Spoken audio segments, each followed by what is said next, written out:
வணக்கம் நண்பர்களே. நம்ம அந்த வீடியோவில் கேஜிஎஃப் பார்ட் 3 படம் வந்தால் அந்த படத்தோட கதை எப்படி இருக்குன்னு தான் நம்ம ஸ்டைலில் தெரிஞ்சுக்க போகிறோம். அதுக்கு முன்னாடி ஒரு சில டீட்டெயில்ஸ்லாம் தெரிஞ்சுக்கலாம் வாங்க. நம்ம சேனலில் எல்லா வீடியோ கமெண்ட் செக்ஷன்லையும் நம்ம சப்ஸ்கிரைபர்ஸ் அதிகமாக கேட்ட மூவி என்னன்னா கேஜிஎஃப் பார்ட் 3 தான். சுமார் 500 கமெண்ட்ஸ் மேலே வந்திருக்கும் கேஜிஎஃப் 3 ஸ்டோரி சொல்லுங்கன்னு. உங்களுக்காகவே இந்த வீடியோ நண்பர்களே. இந்த அளவுக்கு எதிர்பார்ப்பு இருக்க ஒரே காரணம் வந்து ராக் ஸ்டார் யாஸ் மற்றும் டைரக்டர் பிரசாந்த். இந்தியாவில் இருக்க எல்லா ஆடியன்ஸ் இந்த மூவி மிகப்பெரிய இம்பாக்டை ஏற்படுத்துச்சு. கன்னட சினிமாவை கேஜிஎஃப்க்கு முன் கேஜிஎஃப்க்கு பின்னு பிரிக்கலாம். கேஜிஎஃப் மூவி ரிலீஸ் ஆனதுக்கு அப்புறம் தான் கன்னட இண்டஸ்ட்ரி வந்து ஒரு படி மேலேயே போச்சுன்னு சொல்லலாம். நம்ம தமிழ் சினிமால எவ்வளவு நல்ல படம் வந்தாலும் இன்னுமே நம்மனால வந்து அந்த 1000 கோடி பாக்ஸ் ஆபீஸ் கலெக்ஷனை வந்து அச்சீவ் பண்ண முடியல. ஆனா கன்னட இண்டஸ்ட்ரி வந்து கேஜிஎஃப் படத்தை வச்சு அது ஈஸியா அச்சீவ் பண்ணிட்டாங்க. சரி, நம்ம இப்போ கேஜிஎஃப் கதைக்குள்ள போலாம். கேஜிஎஃப் 2 கிளைமேக்ஸ்ல ராக்கி பாய் சாகிற மாதிரி நம்ம காட்டினாங்க. அவர் உண்மையாவே இறந்துட்டாரா? இதுக்காக யுஎஸ் நேவியும் இந்தோனேசியா நேவியும் அந்த இடத்துல வந்தாங்க. இந்தியா மட்டுமே இல்லாம இன்னும் 18 கண்ட்ரீஸ் வந்து தேடுற அளவுக்கு அவர் என்ன குற்றம் செஞ்சாரு, ராக்கி பாய் இன்னும் 18 கண்ட்ரீஸ்ல வந்து கிரைம் பண்ணிருக்காங்கிற மாதிரி கிளைமேக்ஸ்ல காட்டுவாங்க. அப்படி 1978ல இருந்து 1981 வரைக்கும் என்ன நடந்துச்சு இதெல்லாம் தெரிஞ்சுக்க நம்ம ஸ்டோரியை ஸ்கிப் பண்ணாம கடைசி வரைக்கும் பாருங்க நண்பர்களே. அதுக்கு முன்னாடி நம்ம சேனலுக்கு புதுசா வந்திருக்கிறேன் நீங்க கண்டிப்பா சேனலை சப்ஸ்கிரைப் பண்ணுங்க, மறக்காம அந்த பெல் பட்டனையும் அமைக்கிறீங்க. கேஜிஎஃப் பார்ட் 2 கிளைமேக்ஸ்ல ரமிகா சென் கிட்ட சிஐஏ வந்து ராக்கி வந்து 18 கண்ட்ரீஸ்ல கிரைம் பண்ணிருக்காரா அப்படின்னு சொல்லி ஒரு ரிப்போர்ட்டை கொடுப்பாங்க. அந்த ரிப்போர்ட்டை படிச்சதுக்கு அப்புறம் தான் அவங்க ரொம்பவே ஷாக் ஆவாங்க. ராக்கி வந்து கோல்டை வச்சு எதுவுமே வாங்கல. அதாவது அவர் ராக்கி வந்து அந்த கோல்டை எடுத்துற அந்த கோல்டை வந்து விற்கவே இல்லை. நிறைய கண்ட்ரீஸ்ல கிரைம்ஸ் பண்ணி அதுல வந்த காசை வச்சு தான் இன்னுமே நிறைய கோல்டு வாங்கியிருக்காங்கன்னு தெரிய வருது. ரமிகா சென்னுக்கும் ராக்கிக்கும் ஒரு சின்ன கனெக்ஷன் இருக்கும். அதை வந்து பார்ட் 2ல வந்து காட்டியிருக்க மாட்டாங்க. பட் நம்ம கதையில அது காட்ட போறோம். பார்லிமெண்ட்ல குரு பாண்டியனை கொன்ன அப்புறம் ரமிகா சென் வந்து இந்தியால இப்படி ஒரு கேங்ஸ்டர் இருந்த ரெக்கார்டே யாருக்கும் தெரியக்கூடாது, அந்த கேஜிஎஃப் இருக்கக்கூடாதுன்னு எல்லாத்தையும் அழிச்சுக்கிட்டாங்க. இந்தியன் டேட்டா பேஸ்ல ராக்கியோட ரெக்கார்ட்ஸ் எல்லாமே காலி. இப்பதான் ரமிகா சென்னோட பிஏ உள்ள வந்து என்ன மேம் செத்து போனவன இதுக்கு மேல நம்ம எங்க போய் கண்டுபிடிக்க போறோம், இந்த கிரிமினல் கேஸ் எல்லாம் வச்சு சொல்றாங்க, இதெல்லாம் எல்லாமே வேஸ்ட் அப்படின்னு அந்த பிஏ சொல்லுவான். ரமிகா சென் அப்பதான் சொல்லுவாங்க ராக்கி இன்னும் சாகல அப்படின்னு ஒரு டைலாக் சொல்லுவாங்க. இங்க தான் நம்ம கேஜிஎஃப் பார்ட் 3ன்னு டைட்டில் போட்டு நம்ம படத்தை ஆரம்பிக்கிறோம். வெறித்தனமான பிஜிஎம் இருக்குங்க. இதை கட் பண்ணிட்டு நெக்ஸ்ட் சீன்ல 1978ல இருந்து 1981 வரைக்கும் என்ன நடந்துச்சுன்னு பிரகாஷ்ராஜ் சொல்ல ஆரம்பிக்கிறாரு. இனாயத் கைலோட பார்ட்னர்ஷிப் வச்ச அப்புறம் நம்ம ராக்கிக்கு தெரிய வருது தங்கத்துல வர காசை விட வெப்பன் பிசினஸ்ல நிறைய காசு வருதுன்னு. அங்கதான் நம்ம ஆள் வந்து ஒரு டீல் பேசுவாரு. எனக்கு உங்ககிட்ட இருக்கிற கன்ஸ் எல்லாமே எனக்கு கூட, அதை நான் சேல் பண்ணி உனக்கு நான் அதில் ஷேர் தர்றேன் அப்படின்னு சொல்றாரு. இது கோல்டு மாதிரி பப்ளிக்கா சேல் பண்ண முடியாது, வெப்பன்ஸ்லாம் கவர்மெண்ட்டுக்கு தெரியாம சேல் பண்ணணும், முக்கியமா இந்தியாவை விட இது அதர் கண்ட்ரீஸ்ல தான் டிமாண்ட் அதிகம் அப்படின்னு இனாயத் கைல் ராக்கி கிட்ட சொல்றாரு. அதை கேட்ட நம்ம ராக்கி பாயும் அதெல்லாம் நான் பாத்துக்கிறேன், கொஞ்சம் கன்ஸை மட்டும் சாம்பிளுக்கு எடுத்துட்டு டைரக்டா ஆப்பிரிக்கால இருக்கிற கோல்டு மைனுக்கு கிளம்புறாரு. அங்க இருந்து கோல்டை வாங்க ஆல்ரெடி இந்தியால இருக்கும் போதே டீல் பேசியிருப்பாரு. ஆனா அங்க போய் பார்த்தா தான் தெரியுது ஆப்பிரிக்கால இருக்கிற எல்லா கோல்டு மைன்ஸோட கண்ட்ரோலும் அமெரிக்கா கிட்ட தான் இருக்குன்னு. டைரக்டா அங்கிருந்து யூஎஸ்க்கு போறாரு.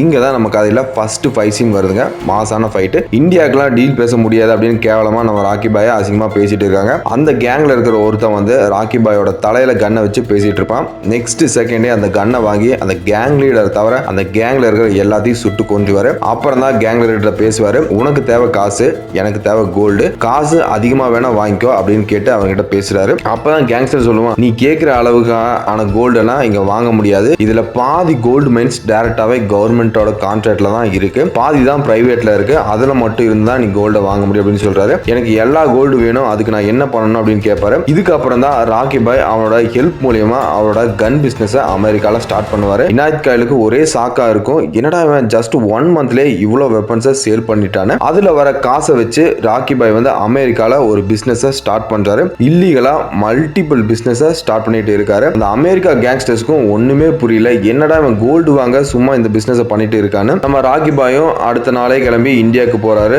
2 மாசம் கழிச்சு நான் இங்க திரும்பி வரேன், இந்த பிசினஸ் எல்லாம் பாத்துக்க அப்படின்னு சொல்லிட்டு போறாரு. டெக்ஸ்டைல், ஃபார்மிங், ஃபுட் மேனேஜ்மெண்ட் பெரிய பிசினஸ் சைக்கிளா ஸ்டார்ட் பண்ணிட்டு போயிருப்பாரு. அதில் நிறைய ப்ராஃபிட்டும் வந்துட்டு இருக்கும். இந்தியாவுக்கு போன நம்ம ராக்கி பாய் வந்து கேஜிஎஃப் ஓட இன்ஃப்ராஸ்ட்ரக்சரை நெக்ஸ்ட் லெவலுக்கு கொண்டு போக பிளான் பண்றாரு. அதாவது கேஜிஎஃப் டவுனே பில்ட் பண்றாரு. இது வந்து கரெக்டா 1979 நடக்குது. இதுக்கப்புறம் ஆப்பிரிக்கா மட்டுமே இல்லாம மெக்சிகோ, கனடா, ரஷ்யா இந்த மாதிரி எந்தெந்த கண்ட்ரீஸ்ல நிறைய கோல்டு மைன்ஸ் இருக்கோ அங்கெல்லாம் இவரோட வெப்பன் பிசினஸ் ஸ்டார்ட் பண்றாரு. 3 மாசம் கழிச்சு அகைன் வந்து நம்ம ஆள் வந்து அமெரிக்கா போறாரு. இவர் தான் அமெரிக்கால ஸ்டார்ட் பண்ண பிசினஸ் வேற ரொம்பவே ப்ராஃபிட்டா போகுது. அந்த பிசினஸை யூஸ் பண்ணி, அதாவது அந்த கம்பெனி பேர்ல நிறைய லோன் வாங்க ஆரம்பிக்கிறாரு. 10,000 கோடி மேல லோன் டிரான்சாக்ஷன் ஆகுது. அந்த லீகல் மணியை வச்சு நிறைய அங்க கிடைக்கிற கோல்டு எல்லாத்தையுமே வாங்கி இந்தியாவுக்கு டிரான்ஸ்போர்ட் பண்ணுவாரு. 1981 வரைக்குமே இதே மாதிரி தான் எல்லா கண்ட்ரீஸ்லயும் நம்மளால பண்ணிட்டு இருப்பாரு. அதுல வந்த காசை வந்து கேஜிஎஃப் ஒரு மாடர்ன் டவுனா பில்ட் பண்ணிட்டு வருவாரு. சோ இந்த 3 வருஷம் நடந்த ஸ்டோரியை தான் கேஜிஎஃப் 3 சாப்டரா காட்ட போறாங்க. சரி, நம்ம இப்போ எதுக்கு அவர் இந்த கோல்டு எல்லாம் வாங்கினாரு பார்க்கலாம் வாங்க. ராக்கி வந்து அவங்க அம்மா கிட்ட வந்து ஒரு ப்ராமிஸ் வாங்கியிருப்பாரு, அதாவது ப்ராமிஸ் பண்ணியிருப்பாரு. இந்த உலகத்தில் இருக்கிற எல்லா தங்கத்தையும் உனக்கே தர்றேன் அப்படின்னு சொல்லியிருப்பாரு. இதனாலதான் ராக்கி வந்து கேஜிஎஃப் கண்ட்ரோல் எடுத்த உடனே அங்க இருக்கிற தங்க மைன்ஸ், அதாவது 8 மைன் இருக்கும், அது எல்லாத்தையும் வந்து அப்பவே ஓபன் பண்ணுவாரு. ஓபன் பண்ணி எவ்வளவு சீக்கிரம் எல்லா தங்கத்தையும் எடுக்க முடியுமோ அவ்வளவு சீக்கிரத்தை எல்லாமே காலி பண்ணுவாரு. அதாவது அவர் வந்து எப்ப வேணா சாகலாம், அவர் எப்ப வேணா கொள்ளலாம், ஓகேவா? அதுக்கு முன்னாடி அதில் இருக்கிற எல்லா தங்கத்தையுமே சுரண்டி எடுத்துடணும். அதுதான் நம்ம ராக்கி பாயோட பிளான். அது பத்தாம அதர் கண்ட்ரீஸ்ல இருந்து தங்கத்தையும் இம்போர்ட் பண்ணுவாரு. ராக்கி பாய்க்கு சீக்கிரமா நம்ம சாக போறோம், அதுக்குள்ள அம்மாக்கு பண்ண ப்ராமிஸை காப்பாற்றணும்னு நினைப்பாரு. இங்கதான் நம்ம கதையில ரமிகா சென்னுக்கும் ராக்கி பாய்க்கும் நடந்த டீலிங்க காட்டுவாங்க. இவ்வளவு பெரிய கிரிமினலை அழிச்சிட்டா கண்டிப்பா அதை வச்சு எலெக்ஷன்ல வின் பண்ண முடியும்னு ரமிகா சென்னு நினைச்சிட்டு இருப்பாங்க. அதே சமயம் தான் ராக்கி பாய்க்கும் அவங்களோட ஹெல்ப் தேவைப்படுச்சு. அதாவது அவரோட அடையாளமே இல்லாம அதை அழிக்கணும்.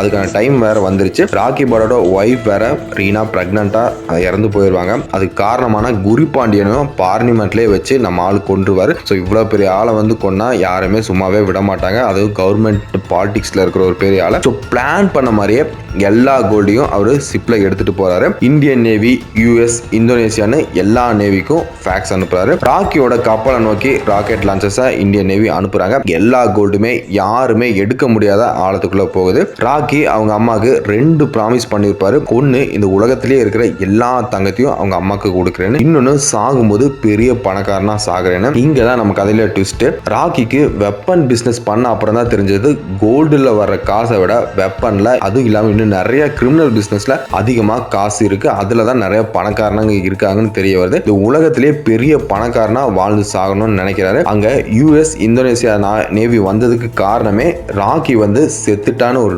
டிராமா கிரியேட் பண்ணதான். யூஎஸ் நேவி வந்து சப்மரைனை யூஸ் பண்ணி ராக்கியை காப்பாத்திடுவாங்க. இது ரமிகா சென்னுக்கும் தெரியும். இப்போ நம்ம ஸ்டோரி கிளைமேக்ஸ்ல தான் காட்டுறாங்க. ராக்கியை வந்து மிகப்பெரிய ஒரு சூப்பரான பிஜிஎம்ல நம்ம ராக்கியை வந்து நமக்கு காட்டுறாங்க. வேற ஒரு கண்ட்ரில, வேற ஒரு நேம்ல, வேற ஒரு சூப்பரான பிசினஸ் பண்ணிட்டு இருக்க மாதிரி காட்டுறாங்க. ஸோ இந்த பிசினஸ்க்கு தான் அவர் 1980லயே அடித்தளம் போட்டு இருப்பாரு நிறைய கண்ட்ரீஸ்ல. இப்போ என்னன்னா, ரமிகா சென் நினைச்சாலும் ராக்கியை வந்து அரெஸ்ட் பண்ணவே முடியாது. ஏன்னா ராக்கி பாய் வந்து செத்துட்டாரு. இப்போ இருக்கிற ஐடென்டிட்டி வந்து வேற. இதோட நம்ம கேஜிஎஃப் 3 கதையை முடிக்கிறோம் ஃப்ரெண்ட்ஸ். இந்த கதை உங்களுக்கு பிடிச்சிருந்தா லைக் பண்ணிட்டு கமெண்ட் பண்ணுங்க. அடுத்து ஒரு சூப்பரான கதையில சந்திப்போம். நன்றி, வணக்கம்.